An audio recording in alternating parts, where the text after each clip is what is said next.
Del engaño a la esclavitud espiritual.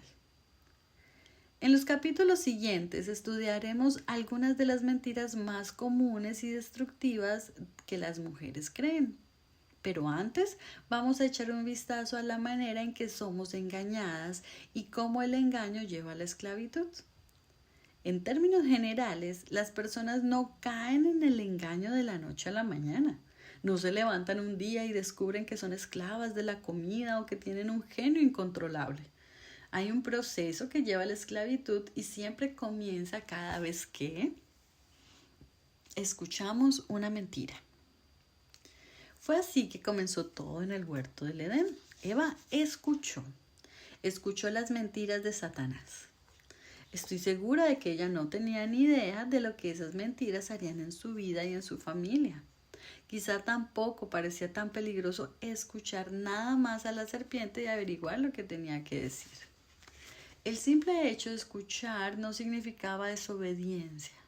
Sin embargo, lo cierto es que escuchar un punto de vista contrario a la palabra de Dios puso a Eva en un terreno peligroso que la llevó a la desobediencia. Esto, a su vez, la condujo a la muerte física y espiritual. Prestar oído a mentiras constituye el primer paso hacia la esclavitud y la muerte. Por eso considero tan esencial tener cuidado con las cosas que permitimos entrar en nuestra mente o en nuestro corazón. Mis padres conocieron a Jesús siendo adultos. Desde que se casaron se propusieron establecer un hogar centrado en Cristo y basado en el fundamento sólido de su palabra. Ellos no contaban con la gran cantidad de recursos útiles que están al alcance de los padres hoy. Aún así, Dios les dio sabiduría y la determinación para cultivar en nuestro hogar una atmósfera propicia para el hambre y el crecimiento espirituales. Mis 6 hermanos menores y yo no pudimos evitar ser contagiados por su amor por Cristo y su palabra, su pueblo y su reino. Ellos se propusieron rodearnos de influencias que nutrieran nuestra vida en un sentido espiritual y también protegernos de las influencias dañinas para nuestros corazones o que pudieran hacernos insensibles al pecado. Cuando éramos niños, este estilo de crianza no siempre nos pareció lógico. No obstante, hoy día le doy gracias al Señor porque mis padres tuvieron el valor para decir: no vamos a permitir a sabiendas que nuestros hijos se críen bajo el influjo de las mentiras de este mundo. Con todas sus fuerzas anhelaron que creciéramos en el amor por la palabra y los caminos de Dios, y que nuestros corazones fueran avivados por la verdad y que la abrazáramos como algo nuestro.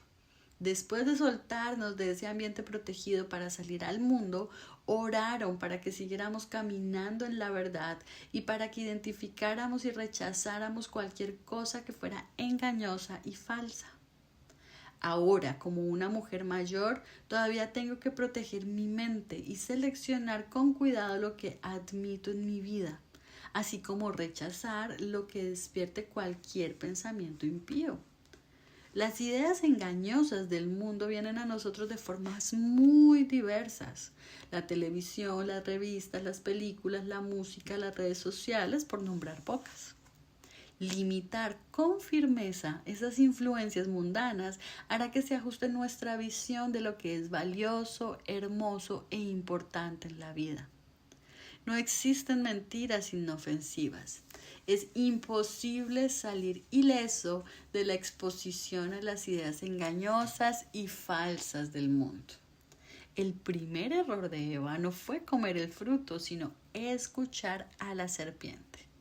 Así pues, escuchar el consejo o las ideas que no se conforman a la verdad es el primer paso hacia las creencias falsas y, en última instancia, la esclavitud.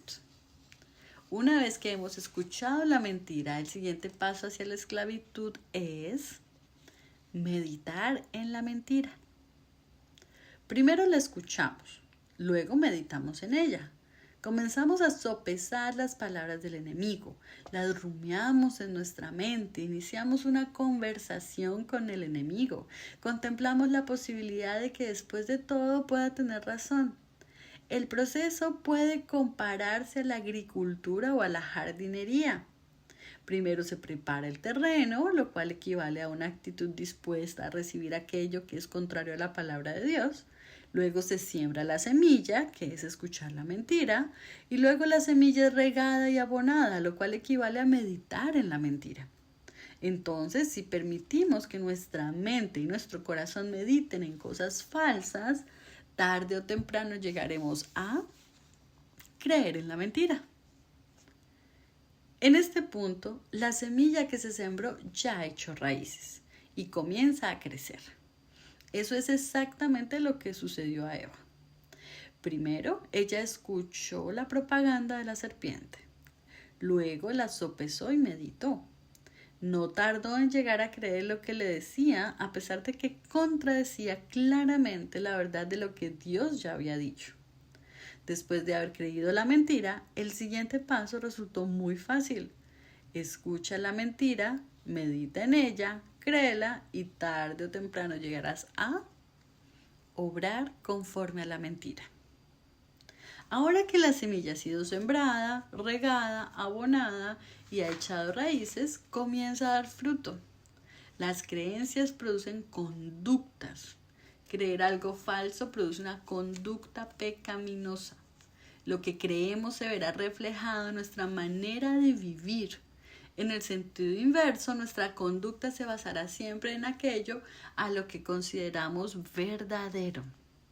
No me refiero a lo que decimos que creemos, sino a lo que creemos en realidad. Porque ¿cuál es su pensamiento en su corazón? Tal es él. Proverbios 23:7. Algo esencial que debemos recordar es que cada acto pecaminoso en nuestra vida comienza con una mentira. Escuchamos una mentira, la meditamos hasta que llegamos a creerla y por último obramos conforme a la mentira. Ahora observa lo que sucede después. En una ocasión rechazamos la verdad e infringimos la palabra de Dios en algún asunto que parece mínimo. Sin embargo, en la siguiente tentación nos resulta más fácil pecar y así en lo sucesivo. No solo pecamos una vez, sino una y otra vez hasta que se establece un hábito en nuestro corazón y se convierte en una pauta pecaminosa.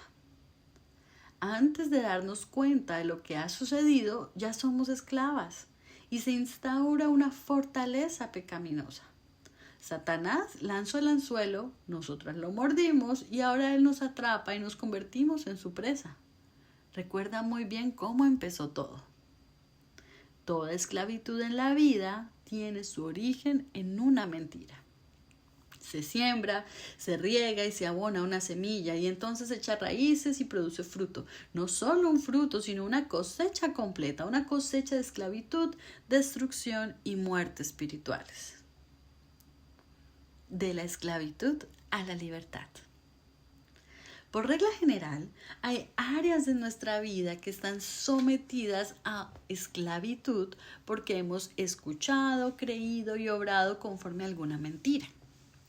¿Cómo podemos escapar de la esclavitud y dirigirnos hacia la libertad en esas áreas de nuestra vida? He aquí 3 pasos que debemos tener en cuenta antes de estudiar las mentiras específicas que conducen a la esclavitud y la verdad que nos hace libres. Primero, identifica una o más áreas de esclavitud o una conducta pecaminosa. Es muy probable que ya puedas reconocer algunas. Sin embargo, es posible que haya otras menos evidentes. Veremos algunas mentiras comunes a lo largo de este libro, pero por el momento pídele a Dios que te revele las áreas específicas de esclavitud en tu vida. Las Escrituras dicen: porque el que es vencido por alguno es hecho esclavo de lo que lo venció. Segunda de Pedro 2:19. ¿Puedes señalar algunos aspectos de tu vida en los cuales has sido vencida? ¿Padeces algún tipo de esclavitud física? ¿Glotonería, desórdenes alimenticios, abuso de sustancias? ¿Vives en esclavitud emocional? ¿Ansiedad, miedo, depresión, desórdenes emocionales crónicos? ¿Vives en esclavitud sexual? ¿Masturbación, pornografía, lujuria, fornicación, homosexualidad? ¿Tienes problemas de esclavitud financiera, derroche, avaricia, mezquindad? ¿Hay hábitos pecaminosos que te dominan? ¿Ira, mentira? ¿Eres esclava de la necesidad de aprobación? ¿Eres adicta a la televisión, a los juegos de video, a las redes sociales, a las novelas románticas o a la literatura erótica, historias sensuales diseñadas para despertar pasiones? Dios puede traer a tu mente cualquier área de esclavitud. Después de identificar las áreas de esclavitud, no te conformes con eliminarlas. Es muy probable que esto resulte inútil. De hecho, tal vez ya has intentado controlar esas conductas. Has fracasado y estás a punto de darte por vencida. Si quieres deshacerte de unas frutas venenosas que crecen en tu huerto, no basta con salir y quitar las frutas del árbol. Volverán a crecer tarde o temprano. La única manera de destruir para siempre el fruto venenoso es arrancar el árbol de raíz. Y esa es la razón por la cual el siguiente paso es tan importante. 2. Identifica las mentiras que están en la raíz de cada esclavitud o conducta. ¿Qué mentiras has escuchado y creído y han motivado tu conducta para terminar en esclavitud? La respuesta a esta pregunta podría no ser tan obvia, pues las raíces se esconden bajo la superficie y las mentiras suelen ser engañosas. Necesitamos que el Señor nos ayude a ver las creencias falsas que hemos consentido en nuestra vida. En las páginas siguientes vamos a identificar 45 mentiras que representan las muchas y diversas mentiras que pueden haber echado raíces y dado fruto en nuestras vidas. Pídele a Dios que te muestre las mentiras del enemigo que has aceptado como ciertas, ya sea las que presento en este libro u otras que Él te revele. Pídele además que te ayude a arrepentirte por haber creído esas mentiras. Después de haber identificado las mentiras específicas que has creído, ¿cuál es el siguiente paso? Tercero, sustituye las mentiras por la verdad. Este es un paso decisivo. Satanás es más un enemigo poderoso. Su principal arma es el engaño y sus mentiras son poderosas. No obstante, hay algo más poderoso que las mentiras de Satanás y es la verdad.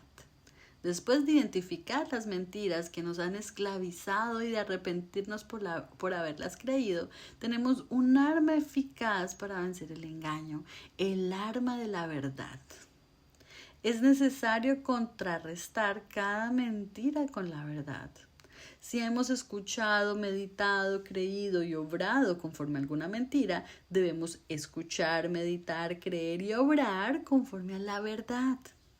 De esa forma pasaremos de la esclavitud a la libertad por el poder del Espíritu de Dios.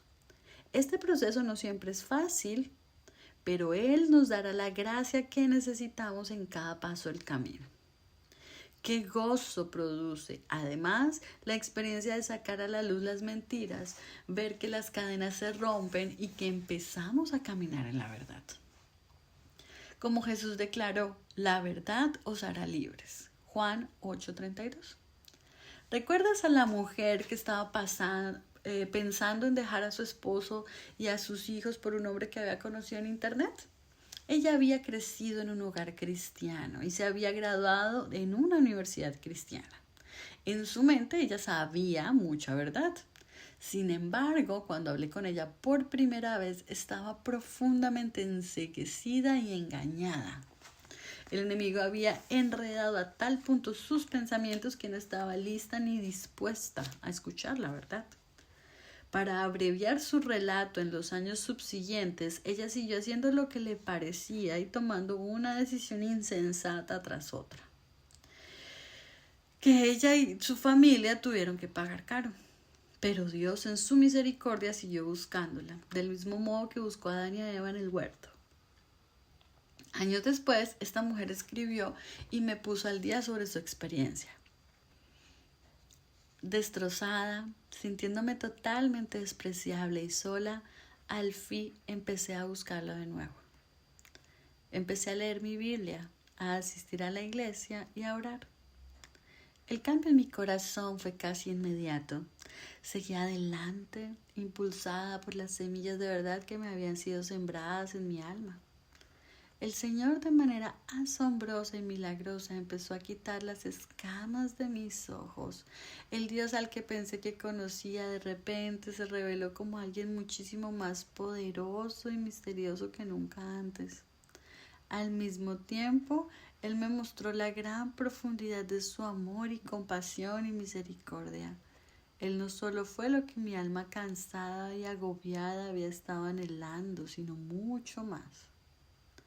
Hoy el Señor me da la seguridad de que Él me ve santa, perfecta y sin mancha por medio de la sangre de Jesucristo.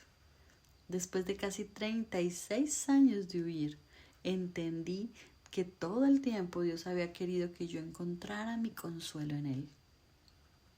De manera asombrosa, Él ha reconstruido lo que yo intenté destruir en mi rebeldía. Ahora sé que el amor de Dios es irresistible. Tenemos un Dios redentor que hace todas las cosas nuevas. Él está redimiendo y renovando a esta mujer y quiere hacer lo mismo contigo y conmigo, sea cual sea nuestra historia, sean cuales sean las mentiras que hayamos creído y sean cuales sean las consecuencias que hayamos podido experimentar. Su gracia y su amor son verdaderamente irresistibles.